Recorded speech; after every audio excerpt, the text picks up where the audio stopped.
考虑到普京将出席中国阅兵，欧盟外交官正在探讨集体缺席的可能。本次9·3阅兵，中方提前数月就开始高调宣传，无论从宣传力度上，还是宣传中所透露出的阅兵规模、受阅装备上，都充分展现了中方对这次阅兵的高度重视。然而，在距离纪念日仅剩半月之际，欧洲媒体却放出风声，称为了抵制普京，欧盟打算缺席中国阅兵。果然，28号，中方公布外宾名单，欧盟主要国家领导人均不在列，只有欧盟知名刺头斯洛伐克总理菲佐前来观礼。对于缺席这样一场明显具有划时代意义的重要仪式，欧洲竟不以为耻，反以为荣。英媒路透社在中方举办的外交部记者会上，还在以傲慢自负的口吻向发言人提问，邀请西方政要参加阅兵对中国有多重要。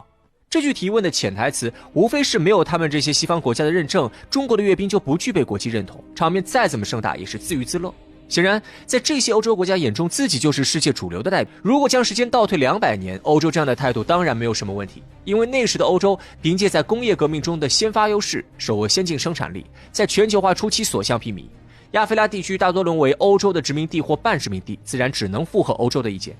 在这样的情况下，欧洲说自己能代表世界，确实有充分的事实依据。西方中心论也正是因此迅速扩散，从一种欧洲为自己的殖民侵略行为找补的内部叙事，逐渐演变为全世界主流学派的共同认识。哪怕到了20世纪，欧洲如此宣称也不是完全没有道理。尽管由于2次世界大战接连在欧洲爆发，欧洲遭到了极为沉重的打击，甚至在第2次世界大战时，英法这样的传统欧洲强国的战争表现就已经远远落后于美国和苏联。原本欧洲控制下的殖民地体系，也因欧洲自身的衰弱、殖民地民族意识的觉醒和美苏两国的联手拆解而逐渐瓦解。但由于存量优势的存在，国际话语权的变化总是会落后于国力变化，尤其是西方中心论在学术界有着深刻的影响。美苏都有大把的精欧人士，受国内精欧氛围的影响，虽然美苏都已经清楚地认识到欧洲国家实力已然衰弱，能够阻碍自身成为新的世界秩序主导者的对手唯有彼此，却都将本国影响力在欧洲的扩散视为胜利的标志。故而美苏两国为了拉拢欧洲，各自给了欧洲同阵营国家大量扶持，帮助欧洲经济迅速恢复发展。有美苏这2个当时强国的保障背书，欧洲虽然已经德不配位，但还能够狐假虎威，加之相比广大第3世界国家，欧洲的优势还算明显。在这样的情况下，欧洲自诩能够代表世界，虽说有些拖大，却也不能算是完全脱离实际。然而，随着1991年苏联解体，欧洲的统战价值大幅度下降，美国对欧洲的态度逐渐由扶持拉拢转向警惕打压，同时以中国为代表的第3世界国家不断发展，逐步缩小了与先发国家之间的差距，中国更是在很多方面实现了对欧美的反超。对于世界形势巨变，欧洲却仿佛全然不知，依旧按照冷战时的那套法则行事，以为绑定了美国就能够确保自己的安全和法则。错办世界局势、错选发展方式的后果，就是进入21世纪后不久，欧洲的发展就开始停滞乃至于倒退，欧洲的国际话语权也随之不断下降。在世界局势和平稳定的时候，欧洲还可以粉饰太平，掩盖自身影响力衰落的现实。但随着俄乌战争爆发，欧洲在事前劝不住俄乌别动手，在战争期间把自己的现役装备都给出去援乌，也没能阻止俄军在战场上取得优势。在谈判时还被俄罗斯和美国无视，没法上桌。如此一来，所有人都看清了欧洲的虚弱本质，只有欧洲自己始终没有认清自己的真实地位，依旧以世界的中心自居。面对美俄媾和的情况，欧洲明明根本无力改变现实，却在中间百般阻挠、千般叫嚣，试图以舆论压迫美俄接受欧洲的意见，让欧洲参与对乌克兰的瓜分，甚至还想要分最大的一份。对自己的大腿美国和被事实证明能够给欧洲造成安全威胁的俄罗斯，欧洲尚且是如此态度，更何况是远在万里之外主张和平发展的中国。哪怕中国事实上已经是欧洲的衣食父母，欧洲在面对中国时依旧充满了优越感，以至于会做出上门要求中国配合他们按住俄罗斯，好让他们腾出手对付中国的离谱事。更有甚者，他们根本没考虑过中国会拒绝他们无理要求的可能，所有对未来的预案都是基于中国接受的前提所做。当中国明确告诉他们中国不会对未来欧洲的要求就做损害自身利益的选择时，欧洲竟大为震惊。但震惊之余，他们丝毫未做反省，继续要求中国必须在俄罗斯与欧洲之间2选1，并且哪怕中国已经说得这么清楚，欧洲还是自认中国一定不会放弃欧洲。不过中国显然不会惯着欧洲的傲慢，直接给欧洲来了一招反制，希望能够用现实让欧洲清醒一点。原本欧洲找上中国就是为了在俄罗斯通过俄乌冲突破坏欧洲安全环境，美国在特朗普上台后大搞美国优先，发起全球贸易战，破坏欧洲经济环境的情况下，给自己找条出路。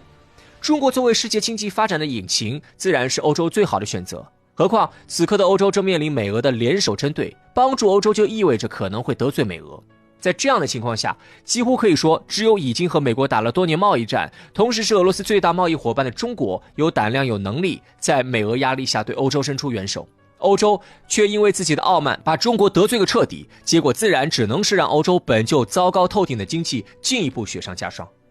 可即使到了这个地步，欧洲还是能够继续以国际主流代言人自居，认为所有违背了自己意见的国家就是在与世界为敌。本次中国举办抗日战争暨世界反法西斯战争胜利80周年纪念日阅兵，全国上下高度重视。欧洲见状又动起了脑筋。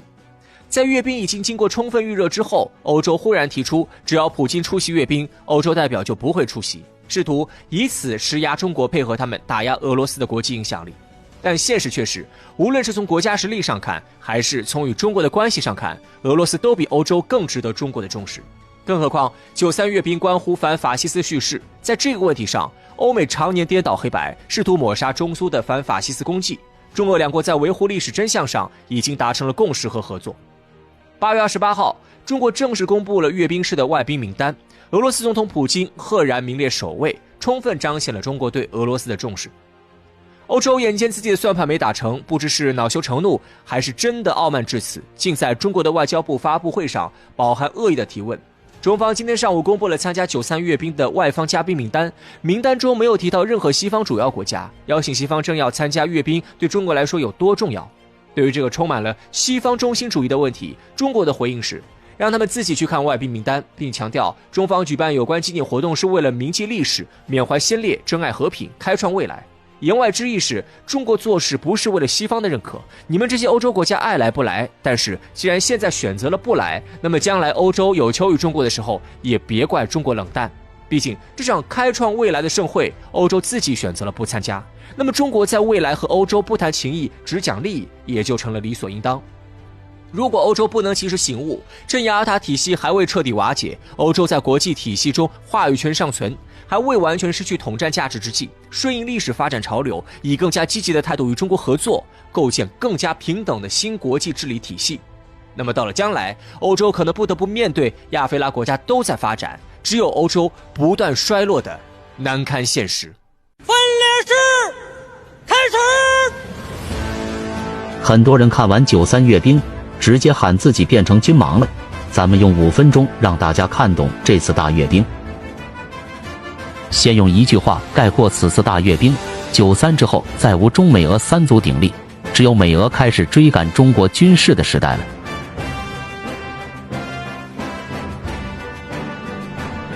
距离上一次2019年阅兵已经过去6年时间，这次阅兵的关注度完全不亚于20年前人们守在电视机跟前看春晚的心情，既激动又兴奋。阅兵给了我们大量的信息，有世界各国的元首的到来，有退伍老兵的热泪盈眶，有个英雄战旗的亮相，也有45个方梯队的精彩表演。相信大家最关心的还是武器装备展示与解读。首先，最牛逼的就是这款 AJX002 首次亮相的核鱼雷，连退伍老兵看了都要为其致敬。它究竟有多牛呢？咱们来盘一盘，因为太长只能用大卡车拉着。其实这2天彩排已经有军迷爆出了，这次军演亮相更让人震撼，它无疑是这次军演的王炸。目前全球拥有核动力鱼雷了，除了俄罗斯的波塞冬，就属我国这一款了。咱们看看它的技术参数，这武器的其速度为何能如此之快呢？我们发现这款鱼雷前边有一个空炮发生器，可产生大量的气泡，然后包裹住整个鱼雷，就相当于它把水与鱼雷隔离开了，然后减少了水的阻力而游动。这就是超空炮的一个技术，让其速度是常规鱼雷的4至5倍。再靠核动力无限续航，平时可以一直潜伏在大洋彼岸的西海岸了，啥时候有需要了，直接就把它唤醒了，然后咔嚓一下子引爆就行了。如此重要，这次军演也是与空中无人装备一起，最后一个压轴登场，把它拉出来啊，这就是展示一种新型巨大的核威慑力。其次，就是东风61陆基洲际导弹，只有它配这8个字，国之重器，压舱基石。东风41刚弄明白，在期待51的到来，没想到直接跳过。这次东风61直接亮相了，网友都懵逼了。如果说 AJX002和鱼雷是隐形杀手，那么东风61绝对是不怕任何对手正面硬刚的硬汉。虽然官方还没公开数据，但你看现役火箭军的官兵怎么说？问题，我不能告诉你，不能说，但是打的是确实很远的，是最远那个。这就是我们国家所说的杀手锏。那个打得非常远，至于多远，就是你的思想能打能有多远，一个就能打多远，哪个地方都能打，就是围着地球转。这个我反正很远，只要祖国需要，我们哪都能打。这我先预测一下，至少在 1.8 至 2.5 万公里，这是什么概念呢？地球上离我国最远的阿根廷也就 1.9 万公里，更别提大漂亮了。真正做到了全球100%的覆盖率。美国的民兵系列最远也就 1.3 万公里，俄罗斯的萨尔马特最远的一款也就 1.8 万公里，再加上它的超音速和钱学森变道，我只能说，地球上任何地方，指哪精准的打呢？没有谁能拦截得住。它在地球上可惜没有对手。如果知道参数的，请在评论区告诉我。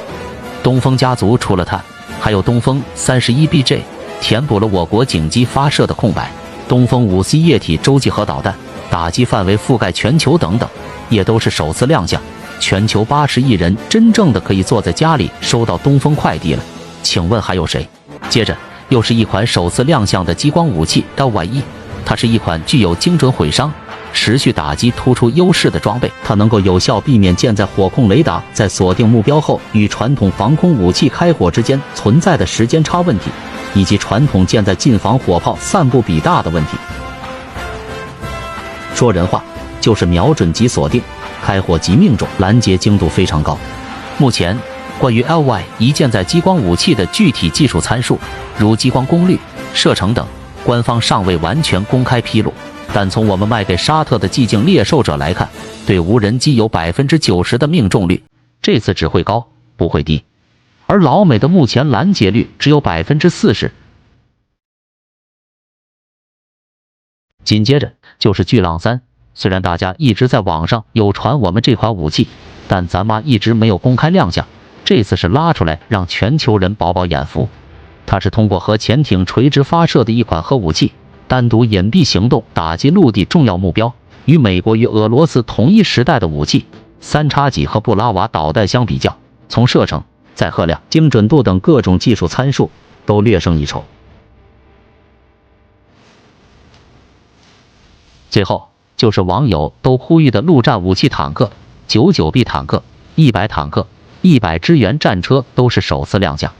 从最新的俄乌战场，全球人都知道一件事，曾经号称陆地霸主、几千万起步的坦克，竟然被几千元组装的无人机吊打，一打一个准。老式的坦克就像瞎子笼子。但看完93阅兵之后，老外不得不佩服中国人的智慧了。我们在新的坦克四角上配备了相控雷达，提升了坦克的350度持续监测、搜索、跟踪和干扰，无人机再无机会靠近坦克。另外，在坦克顶部还配备了无人机，民用的无人机半径可达10公里，军用的你自己猜吧。说白了，让原先瞎子笼子的铁疙瘩变成了可主动出击、信息一体化作战能力的移动城堡。